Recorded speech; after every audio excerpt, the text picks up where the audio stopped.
Hey guys, what's up? Today we'll be talking about the very first mangas I have read.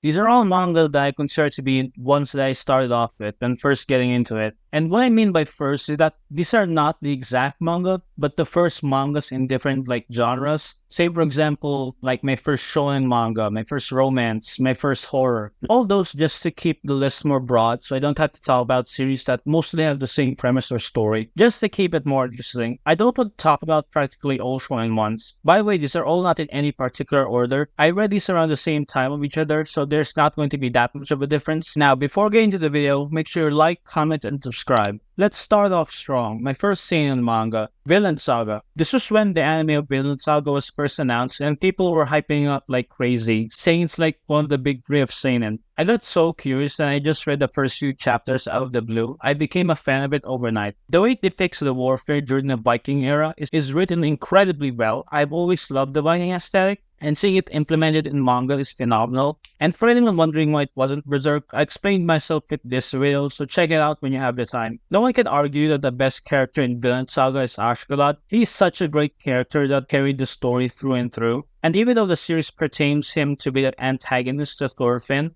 our main character, I never particularly saw him as the final goal for Thorfinn or the story, because despite Thorfinn's hatred, Ashgalad takes this opportunity to become some sort of father figure and mentor to Thorfinn. Villain Saga has a good cast of side characters, but I think they definitely develop much better later on as the story progresses beyond the prologue, as they started off kinda slow. I was amazed on just subverting the expectations of the story, and if you have read or watched Villain Saga, you know what I mean. If you ask me what Villain Saga is about, the one word that is most associated with it, it's growth, best demonstrated through the main character.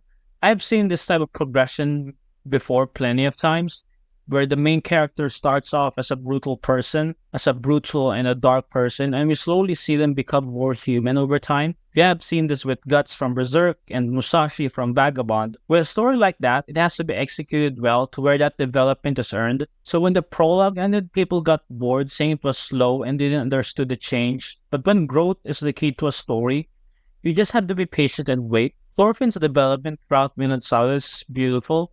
His father and other father figure relationship is great into fleshing out the characters. I don't want to spoil anything for anyone, so I will leave it at that. On to the next one. Promised Neverland.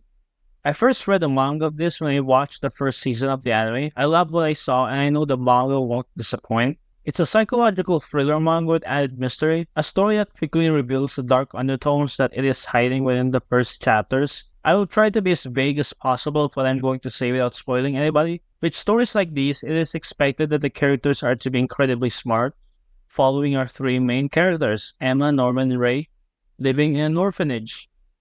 Due to specific events, they eventually find out a dark secret that the caretaker of the orphanage, mother, they call her mother, has been hiding.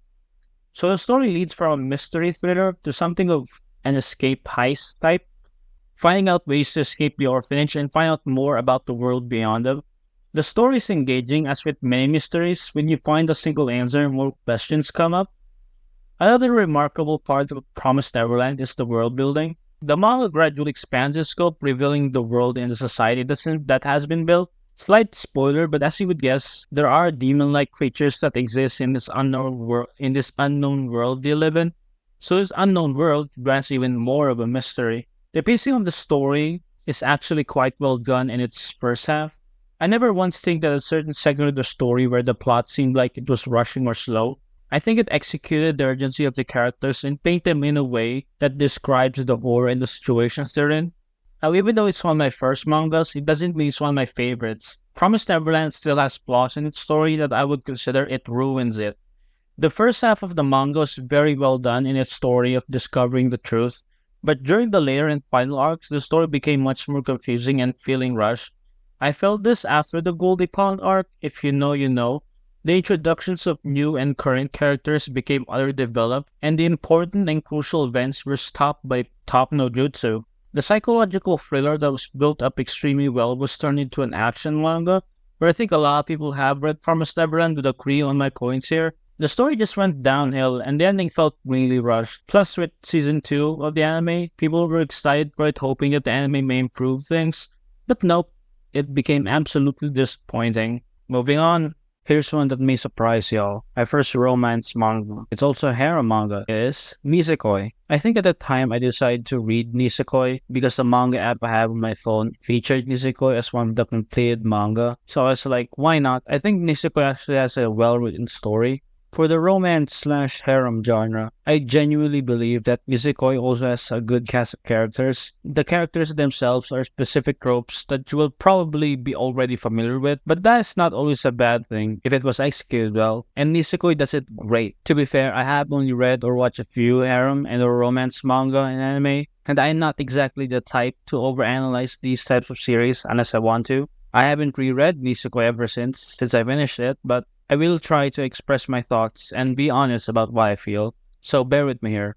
I have heard before that Nizuko in the later half was dragging its chapters, but looking back on it, I think since I had more free time before, I probably didn't notice how long the series was. So if I read it now, I probably would have agreed with them, but that's besides the point. I think the characters were well written and likable. There weren't any characters that I would say hate. The trope of a dense main character was there, but I just accepted it for what it is. I will quickly explain the plot. The first premise is the main character Raku is the son of the Yakuza, has a crush on the girl Onodera for the longest time, and Onodera herself likes him back, but because of the fear of rejection and change in their otherwise comfortable relationship as friends, they have obviously not told each other. But now, due to certain circumstances, a new girl, Toge, got introduced and she is also the daughter of a mafia gang boss. So it is stated that the Yakuza and the Mafia hate each other, so as to not let their families fight and possibly kill each other, Raku and Chitoge decide to be in a fake relationship, hence the name of the manga, Nisekoi,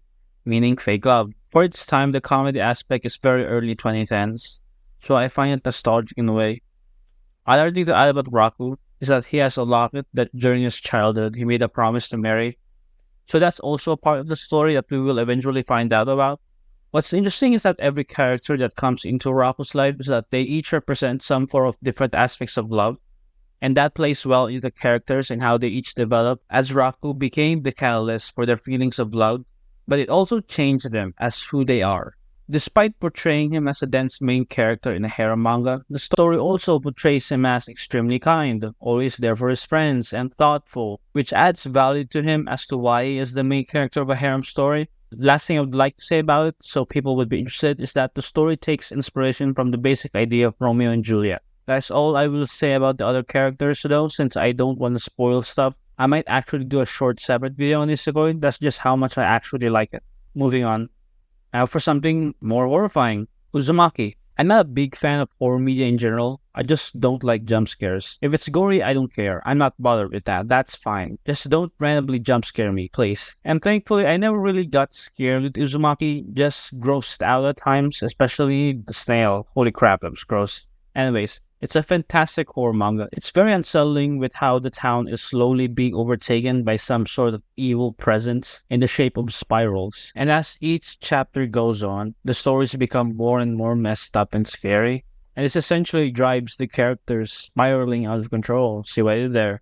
I read Uzumaki first because it is by far the most popular horror manga and wanted to see what it is all about. There was never really a proper explanation as to what the spirals mean, and it doesn't have to. It's still a great manga regardless, and it does what it needs to do. And I am wondering if the anime would do a good job of its adaptation, because the strength in Uzumaki or in any Junji Ito manga is its quiet nature. Because if you add music or voice acting, I think that can somewhat take away what makes Junji Ito's stories disturbing. I can't really explain it in any other way. Junji Ito's manga is best experienced by reading. Certain sound effects may possibly make the story less subtle because of the tackiness of some horror media do to emphasize if whether or not this scene is scary. So I am still waiting on the anime if they manage to pull it off, but it probably won't be as scary with all the Lovecraftian creations that were shown. The art style of Uzumaki complements the story. As you go through the pages, almost every piece of the town, whether that be the water or the grass, they have a spiral on it, and those little details are very cool to see.